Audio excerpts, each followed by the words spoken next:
जग में जटा पहने हो गए सूरज देव कोसी कमला बलाने रे ओही धरती पर गगन रे भैया तेरा पति के काम रे ओही धरती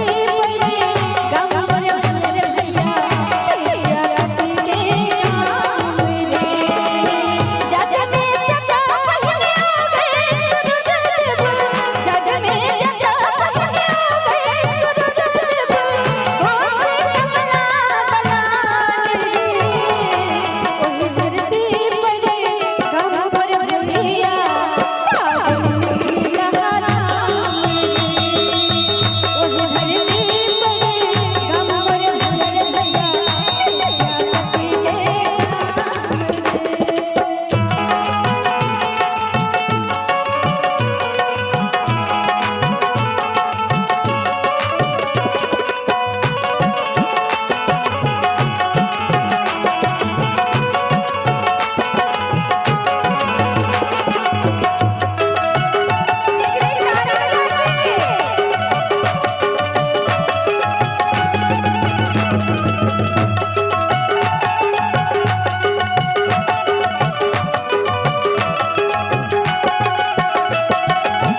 माय जला के दिया बाती मैया सब गावे छे साँझ बराती माय जला के दिया बाती मैया सब गावे छे साँझ बराती बहन भुलिया लोग सुनावे सोया गावे छे के पाती मन मन आया छे जटा छे मन मन आया छे जटा छे पावन लाल बरमाने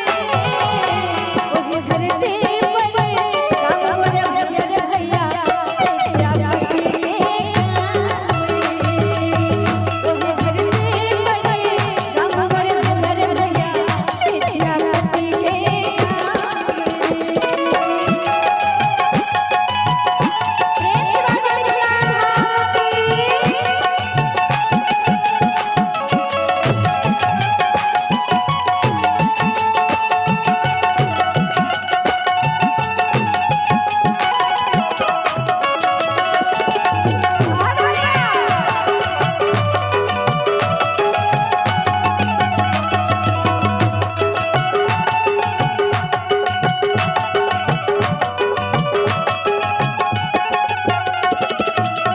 पाहुन बनी के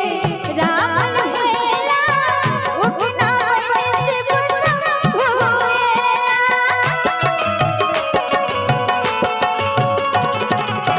पाहुन बनी के रावण हेला उगना पैसे भूएला 5 बरस के अद्भुत संकट जग में पद बोलने जग के जान के हमारे जग के जान के हमारे जग भर चित करे समान रे अखी ताली ने बजे एक भी सबके दोनों हाथ उठा के अपन मिथिला धाम के लिए सबके दोनों हाथ उठा के आ मीठी मीठी ताली बजा